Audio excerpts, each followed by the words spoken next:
Hello friends, आज हम लोग एक स्टोरी को रीड करेंगे जिसका हेडिंग है स्ट्रॉन्ग और वीक, मतलब मजबूत और कमज़ोर। There was a proud teak tree. There was एक था proud teak tree. Proud teak tree मतलब क्या? प्राउड मतलब घमंडी या गौरवशाली या अहंकारी, कुछ भी बोल सकते हैं। टीक होता है सागवान और ट्री मतलब पेड़। एक घमंडी सागवान का पेड़ था इन द फॉरेस्ट, जंगल में। He was tall and strong, वह लंबा और मजबूत था। There was a small herb. Herb मतलब होता है जड़ी बूटी, लेकिन यहाँ पे जो हर्ब का मीनिंग है वह पौधा के लिए है। There was a small herb मतलब एक छोटा पौधा था। नेक्स्ट टू द ट्री, पेड़ के बगल में। अरे ट्री मतलब क्या है? ट्री मतलब पेड़, और हर्ब मतलब क्या? पौधा। तो there was a proud teak tree, एक घमंडी सागवान का पेड़ था इन द फॉरेस्ट, जंगल में। He was tall and strong, वह लंबा और मजबूत था। There was a small herb, एक छोटा पौधा था नेक्स्ट टू द ट्री, मतलब पेड़ के बगल में। द टीक ट्री सेड, सागवान के पेड़ ने कहा, I am very handsome and strong, मैं बहुत ही सुंदर और मजबूत हूँ। नो वन कैन डिफीट मी, कोई भी मुझे हरा नहीं सकता है।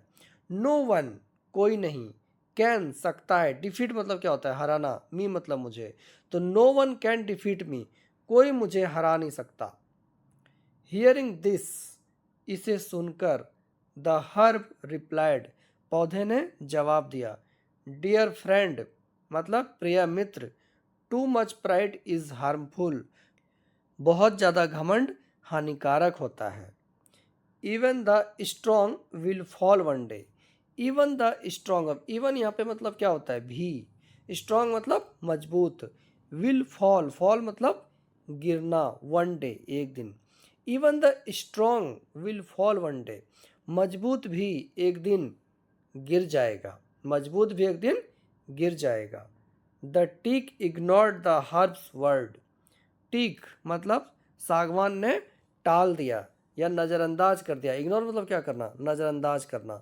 सागवान ने नज़रअंदाज कर दिया पौधे के शब्दों का। He continued to praise himself.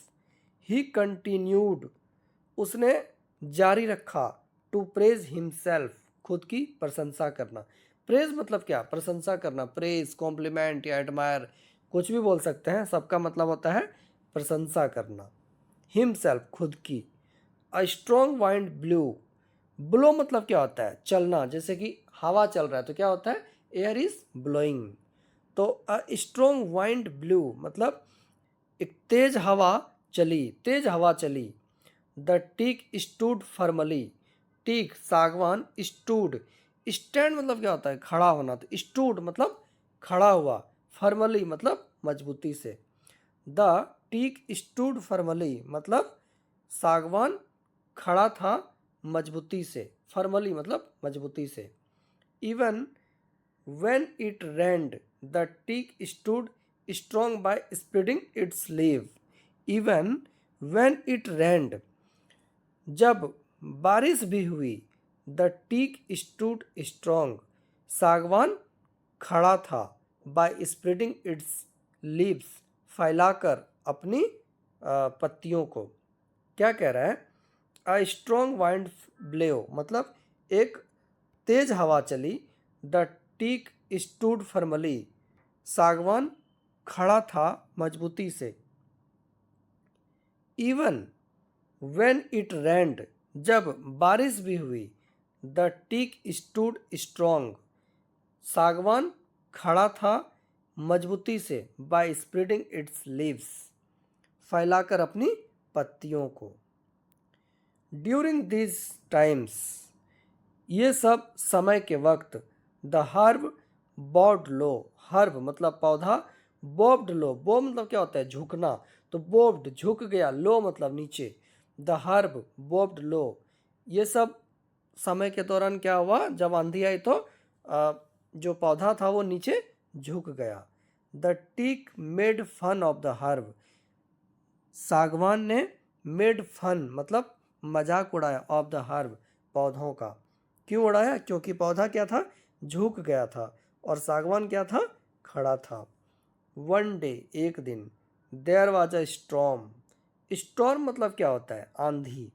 वो हवा चला था तो वो खड़ा था, अब आंधी आती है। वन डे एक दिन, देयर वाज अ स्टॉर्म, एक आंधी था, इन द फॉरेस्ट जंगल में।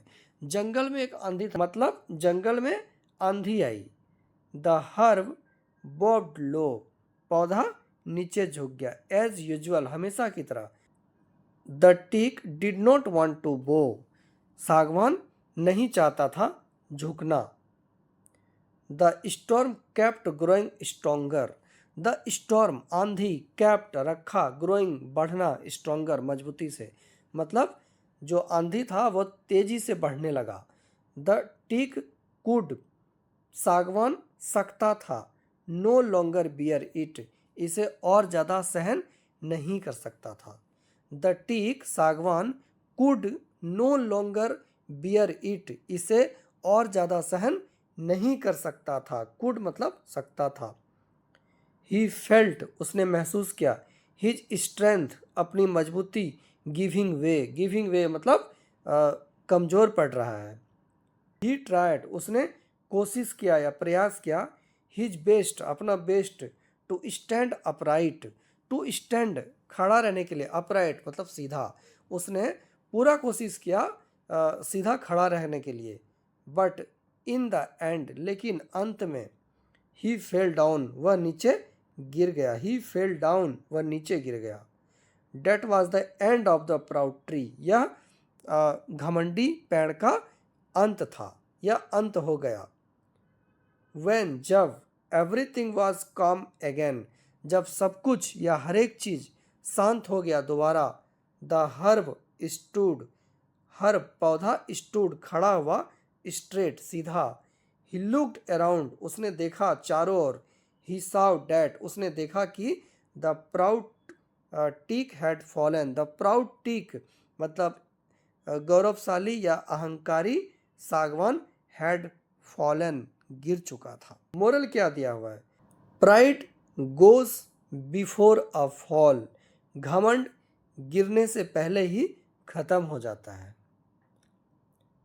तो फ्रेंड्स, ये था एक छोटा सा स्टोरी जिसको अभी हम लोगों ने सीखा कि इसको कैसे इंग्लिश में जो स्टोरीज है इसको हिंदी में समझ सकते हैं चीज़ों को ट्रांसलेट करके। होप आपको वीडियो पसंद आया होगा। अगर आपको वीडियो पसंद आया तो लाइक एंड सब्सक्राइब जरूर करें। Thank you.